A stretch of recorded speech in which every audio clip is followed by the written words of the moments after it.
బంగాళదుంపలు ఫ్రై అదే పొడి అండి. మీకు పొడి ఎలా చేసుకోవాలో నేనైతే చూపిస్తానండి. బంగాళదుంప ఒక దుంప తీసుకుంటే ఉల్లిపాయ తీసుకోవాలి, ఉల్లిపాయలు ఎక్కువ వేసుకోవాలి. ఇవి అయితే పోపు దినుసులండి. నేను పోపు దినుసులు అయితే అన్నీ తీసేసుకున్నాను. ఇప్పుడైతే మనం ఎలా ప్రిపేర్ చేయాలో చెప్తాను మీకు. బంగాళదుంప ముక్కల కింద పోసుకున్నానండి. ఇప్పుడు మనం అయితే నేను ఉడకబెట్టుకుంటున్నాను. బంగాళదుంపలు ఉడికిపోయినాయండి. దింపేసుకొని మనం అయితే తొక్కలు అయితే ఒలిచేసుకుంటాను నేను ఇప్పుడు. ఇదిగోనండి, ఇదే మాదిరిగా తొక్కలన్నీ ఒలిచేసుకున్నానండి. అన్నీని ఒలిసి పక్కనట్టుకుని స్మాష్ చేసుకుందామండి. ఇలాగా శుభ్రంగా మనం అయితే పొడి కింద చేసేసుకున్నామండి.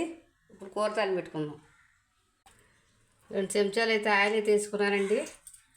నూనె అయితే కాగిందండి. ముందుగా ఆవాలు వేసుకుందాం.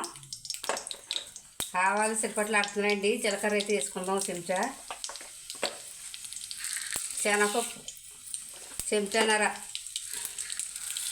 మినప్పప్పు చెంచా వేపుకుందామండి. ఇలాగా ఉల్లిపాయలు 2 పాయలు తీసుకున్నానండి. ఎల్లుల్లిపాయలు ఎక్కువగా వేసుకుంటే కూర టేస్ట్ బాగుంటుంది.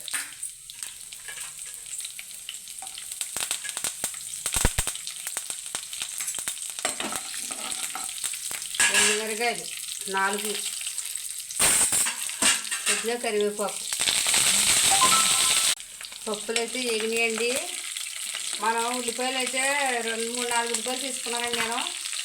ఉల్లిపాయలు అయితే 1/2 కేజీ బంగాళదుంపలకి 1/2 కేజీ ఉల్లిపాయలని యాడ్ చేసుకోవాలి. అప్పుడు కూర అయితే అప్పుడే బాగుంటుందండి, టేస్ట్ బాగుంటుందండి. పచ్చిమిరపకాయలు అయితే 3 వేసుకున్నాను నేను. వేపుకుందాం. ఇవి ఉల్లిపాయలు నూనె బాగా మగ్గబెట్టుకోవాలండి. ఉల్లిపాయలు అయితే వచ్చేసినాయండి మనకి.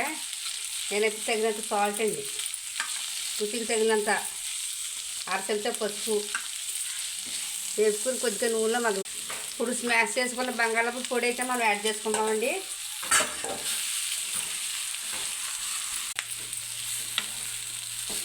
బంగాళదుంప పొడి అయితే మనకు రెడీ అయిపోయిందండి. ఇదే విధంగా చేసుకోవాలి.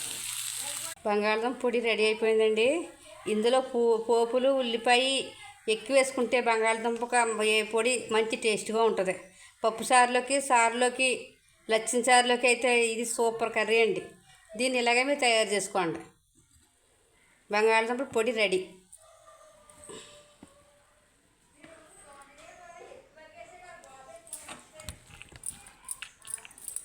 దీని టేస్ట్ అమోఘమండి.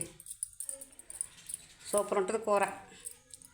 మనం పప్పుచారు కాసుకున్నప్పుడు, చారు కాసుకున్నప్పుడు దీన్ని వాడుకోవాలి. కానీ ఉల్లిపాయలు పోపు సామాను ఎక్కువ వేసుకోవాలి. 1/2 కేజీ బంగాళదుంప 1/2 కేజీ పోపు